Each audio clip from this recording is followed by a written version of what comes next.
Welcome to the Sports Card Lessons Podcast. I'm your host, Big Ken. Whether you're watching on YouTube or listening on a streaming service, please like, subscribe, and hit that notification bell. You'll be notified whenever I drop any new content. Welcome. Thanks for being here. It's like summer here in Connecticut. Almost 90 degrees today so far. Love me some hot weather. Love the summer. The hotter, the better. I don't know why I live here in Connecticut, but if I had my choice, I'd be somewhere where it was hot all year round. But this is my time of year. It's just getting started. Today, kind of a mixed bag episode. A few things to go over. So, like a recap on a couple of things we've talked about. But before I start, if anybody has a booth at the National, I am not looking for any space. I'm just looking for a dealer pass. If you could add me to your booth, I could get a dealer pass. If you can, if you're able to do that, please reach out to me. On Instagram's the easiest way, at sportscard_lessons. Again, I'm not looking for any table space, just need a dealer pass. I appreciate that. So one thing I want to get started with, and a lot of you have sent messages like, how do you feel now? What are you thinking now when Jared Goff just signed this huge contract out there with Detroit? What do you think about those Hendon Hooker cards? Are you going to dump them all? And you know what? My response to everybody is, it could be one twisted ankle away from capitalizing on all these cards, right? One injury, any type of injury to Jared Goff, and Hendon Hooker comes in. I mean, he's clearly, like, I don't know. We're just in the OTAs right now, but from what I hear on the content I'm consuming, for fantasy purposes, that Hooker is the clear backup out there and playing very well. So, last year we couldn't take a look at him because he had the torn ACL, right? So nobody really knew. I think he came back very late in the year. So, I mean, I'm a hold. I'm still a hold on all these Hendon Hookers. And you know what? Here's the thing. I bought these redemption cards. And it's so crazy that, I cursed Panini for so long because of this Patrick Mahomes on card auto that they would never send. And everybody says, oh, you got a redemption, and you could wait 3 years for that. And I'm like, oh, this is perfect. So I went out and bought on really on the cheap, very low, all these, Hendon Hooker redemption cards, right? And all of a sudden there's all starting to show up. I keep getting emails. I'm like, no, stop it. Don't fulfill this. Like, in there, send it to somebody else, right? Just leave me sitting and hanging. So it's just a complete opposite now that Panini is filling all these things. But at the end of the day, these RPAs are showing up and they really look nice, right? Is there value to them right now? No, probably a little bit more than what the redemption cost, but not a lot. But I think as we, maybe get into, the season next year and possibly due to injury or something else, and we get to see him play, there's a possibility that he could jump up, right? That he could become the guy. And we know how this happens. A little hype goes out and win a game or two, or looks good. Next thing you know, everybody wants to buy the card. So, I'm a hold right now on him. Some of the other three, quarterbacks prospecting on, which everybody else is, right? Obviously Stroud, Richardson and Will Levis. So I think Will Levis too is a prospecting move. And I mentioned this a little bit on the last episode. I'm going to talk about it now. I think he's the most affordable prospecting, right? Right now, Will Levis. It's I went through today and I looked at the prices for Panini, the Prism Silver PSA 10s, right? So, and it's interesting when you look at the multiplier between these four quarterbacks, right? So Hendon Hooker, the average price, the Prism Silver PSA 10, $100. Will Levis, same thing, Silver PSA 10, $200. So 100, 200. Anthony Richardson, you guessed it, double again, $400 average price. CJ Stroud, same thing, Silver Prism PSA 10, double again to 800. Right? So you got 100 for Hooker, 200 for Levis, 400 for Richardson, 800 for Stroud.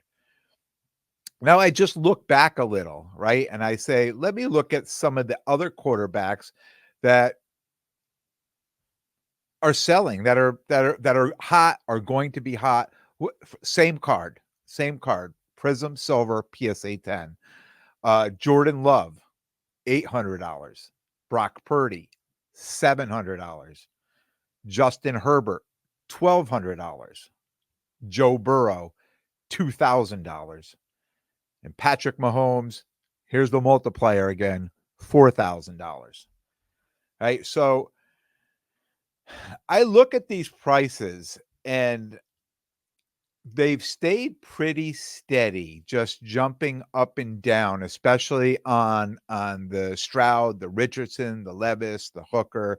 They've all been, within $25, $30 back and forth. Now I know the Stroud, and people are maybe yelling at the radio right now. Oh, Stroud was at 1,000. I know he was at 1,000, but you look at all the sales that are happening right now, they're all right around $800. At this point, what the price of the card was, I expected a drop, a little setback, and I expected it to probably rise again, because we saw this the last couple of years with some of the rookies, that it's that time in May where people, they're getting all their cards. Last year it was the same thing, getting all their cards back from PSA, and the market was getting flooded, and people were just taking, what they could for the cards, and letting them go to bid, and fulfilling whatever the price came to. Kind of the same thing is happening again this year with the same thing, but I just don't understand. And okay, I know what people are going to say. I don't understand how Richardson is half the price of Stroud. And I know Stroud played well last year, took his team to the playoffs. He really showed up, where Richardson was injured and missed most of the year. I would think at this point there would have been enough hype on Richardson, because he played well when he did play, that people would be like, oh, I'm going in. Like, I'm going to go in. I was like that. I was like that back in December. I was buying these cards, and I was talking about it here. I started with the Don Russ, right? And waited for the Prism to come out, was jumping into the Prism. And now the Optic, same thing. I mean, if it's going to be, and like you can't find Optic. It's not like you could go to Target or Walmart and buy some Optic. You have to get into breaks, right? They're nowhere to be found anywhere out in the wild. A lot of inside jobs happening there, but yeah, there's no. And it's funny, these breakers are sitting on hundreds and hundreds of boxes, and they're like, "Yep, these are the Targets, these are the Walmarts," but you can never find any in a store. But just to get into them with the prices being the way they are, I don't mind it. I don't mind it. I'm not paying up. If I'm jumping into a break, I'm not paying up for Stroud, right? And some of these I'm paying what I think is reasonable for Richardson, but as soon as on some of these they're going up, I'm not even doing that. But I'm happy to go in and get Titans on almost any break. I'll go in and take Levis. When we talk about the prices, and I look at these prices and I break these prices down, and I do this a lot, and this is kind of where I get some of my information. I say to myself, where is there room for a profit? Where is there room to, profit to be made on this? And what are my chances are, if I'm going out and buying a Stroud Silver Prism at $800, that's going to go up to $900 or $1,000, right? I just had this situation with the Kaboom, right? I bought that Kaboom raw at the time. It was a $2,500 card. All right. I got into the card just under 2,200, sent it off to grading. It comes back a 9, but by the time it came back, there's 2 sales on eBay for 1900 in the 1900s, right? So now I'm completely, not completely, but I'm underwater on the card, right? Because I mean, I'm into this card for $2,400 and it's selling for $1,900. Do I rush out and panic and sell at 19? And you heard the story last week. No, at that point, I'm in that far, and the chance I took on that, and I don't take a lot of big chances like that, but the chance I took on that, I felt was worth it. If that card can come back at 10, I could have doubled my money on that card. And I felt if it came back a 9, I could break even on that card. I did not expect those prices to jump down at this time. And I say at this time because I don't know where it's going to be a week from now or 2 weeks from now. I talked about, all the rage being the downtowns and the kabooms. I know in all these breaks I'm sitting through, nobody's pulling any downtowns, so I think they may be a little bit more limited. I've heard, mixed reviews on that. People saying, well, there's no guarantee downtown in every case because they haven't seen it after 10 or 20 blasters being ripped. But when I go on these breaks, I don't see anybody opening up fresh boxes. Every time you get into a break, they've got all these boxes out, and people are asking, is this from a fresh box? And they're like, no, I got these as singles. So there's really no way to know on those if, unless we go to, you know, Panini and ask them, is there a guarantee in every box? And I don't know if anybody has done that yet, but so yeah, they're definitely, people aren't hitting them. They're not as easy to hit. And I know the kabooms are the same way. The kabooms are the same way. They're pretty rare to hit. So that's why I think they're the most, sought out, on those cards. Was I happy to break even up? Absolutely. 100%. I was happy to break even on it. But getting back to the point, I'm going to make investments. I don't mind buying a couple of Hendon Hooker cards at $100, a Silver Prism PSA 10. I don't mind getting Will Levis cards, Silver Prisms for $200 because there's room to grow there. I mean, it could come down, but how much could it drop down? Especially if I'm moving these cards before the football season. I've got a better chance at some hype to make some money on these cards and move them, on the hype. And then I go look at Jordan Love and Brock Purdy, right? So Brock Purdy's another one at $700. And you've heard me talk over the last few years, with like I've never owned a Jordan Love card. I owned one Brock Purdy up until recently. I was never really a believer. I just felt like both of these guys were just going to fall flat. All right, I was wrong. I admit it. So now I start looking at the card. When I see a Jordan Love at 800 and a Brock Purdy at 700, I think to myself, if I was going to make an investment and spend that money, where's the wiser investment? Well, I would think Brock Purdy, right, who went to the Super Bowl last year, who still has a great team around him. I know Jordan Love did great last year, and I've invested this year. I've showed you these cards. I've invested in some of his cards. Even being a non-believer, thinking I'm going to roll with the market and try to make a little money on those cards. But if I had to make a choice, I would think the better investment would be the Brock Purdy if I was going to spend that money, because I think that could come up a little higher. He's younger. Jordan Love has been around for a while, although a backup, and now he showed up, and he played well last year. This is why his cards are. This is why I've invested in a few of these cards. I'm willing to do so. So I think I could see some profit there in Brock Purdy too. I don't know if I'm willing to go out and spend the $700 and hope for something good, because I think that would almost be waiting until that season starts next year. So that would be putting that money into a card and putting that card aside and then waiting maybe to the fall to say, oh, okay, he's playing well. This card has made an investment. Do I want to do that? Do I want to put that investment away right now? I don't know. I haven't crossed that road yet. or crossed that bridge yet, right? I haven't gotten there yet. I haven't had the opportunity to get one. And we say, right, these are the prices at 700 or 800. Now are we paying 80%? Are we paying 85%? What are we paying on these cars? So it could be even less, but I'm just giving you the round numbers on that right there. Now, another guy that, I talked about, I gave you the prices on the Herbert and the Burrow and the Mahomes. So we had 1,200 on Herbert, 2K on Burrow, 4K on Mahomes.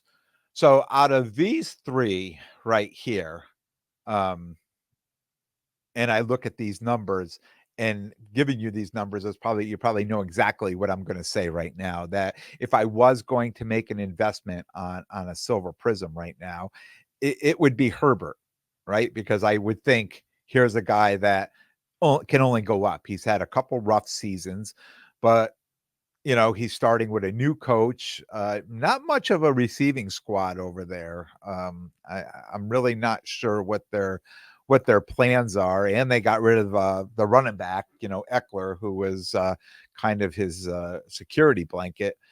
So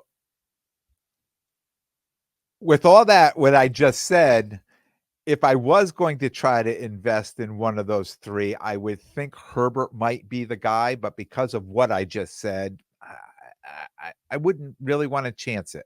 I wouldn't chance it. Now, I would buy some of his cards, and I just showed you, I had the Optic, just got the Optic Holo PSA 10. So, and I have a number of other cards similar to that, that 2 to 500 range cards. I don't mind doing that. I don't mind, because there's not a big loss on that card. If it comes out and stumbles, or the team looks terrible or whatever, I'm not going to, any crazy losses. But, on a card like this, you go out and you put 1,200 out on a card like this, you could lose 200-300 if he stumbles, or it's not going well, or you may have to sit on a card like that. Burrow at 2K, yeah, I'm going to stay away from that. I have a couple high-end Burrows now that I'm happy with, that I'm okay. When they go, they go. I'm happy not to. The lower end, again, the 2 to 500, the 2 to 600, I'm okay with getting into those, because I really think Burrow's going to have a great season this year. I really do. I think they're his market probably have the opportunity to rise. I think he's going to have a great season. And then you come to Mahomes at 4K. I mean, that's a huge investment. And I've owned, some big Mahomes, and I've moved them along the way. And I've never lost money on a Mahomes card. I've never lost money on a Mahomes rookie card. And if I was going to buy into one of his cards now, it certainly wouldn't be the Silver Prism. There's a number of other cards I would try to make an investment to, that would have an on-card auto, or an RPA or a patch or something like that. It probably wouldn't be the Silver, because I think, if I remember, I think the pop count on that is probably around 10,000 or so on that card. So again, it would be, I don't know. It just wouldn't be. I love the guy. I'm a Chiefs fan. I am. I'm a Mahomes fan. And when it comes to him, with me acquiring his cards, I'm one of those that I take what comes to me, right? I'm not out looking, I'm not out chasing. But if something comes to my table, or somebody says, "Hey, I've got this Mahomes, what do you think?" It's all in the moment. If I like the card and I think I could do well with the card, I'll say, yeah, let's work something out. If I get a little nervous, I kind of go with my gut, thinking, that's a little bit too much. I don't know if I want to put that much money out there on a card like that. Then I kind of just shy away. But the best I could say there, it's just all a gut feeling. What I think, I listen to my gut when it comes to these higher end, more expensive cards. Something I haven't talked about in a while, and I'm just going to mention it, the Monday holiday, right? So we got a holiday weekend. And if you've been a listener to the show from the beginning, for every year I talk about this at this time of year, with these Monday holidays, that Sunday night's a good time if you're available and you're sitting around the computer to go jump on eBay and and PWCC or any of these other online auction sites, right? That get some good deals. I look for things ending. So most people want to end their things on Sunday night, but I generally find that if there's a holiday Monday, there's not as many eyes on it. There's not as many bids on it. Uh, I usually will go through like Friday, and I'll start looking for everything that ends on Sunday, things I'd be looking for. And right, I put it on my watch list and I go through, and I've had some really good luck, and I've had some, some that I just missed out on. But I throw that out there just to remind everybody, it's, you could get a good deal on Sunday night, um, especially, with a holiday on Monday, kind of changes things up. Um, Tomorrow I am having some hand surgery. So the show this weekend, it may come Sunday night, may come Monday, just depending how I'm feeling.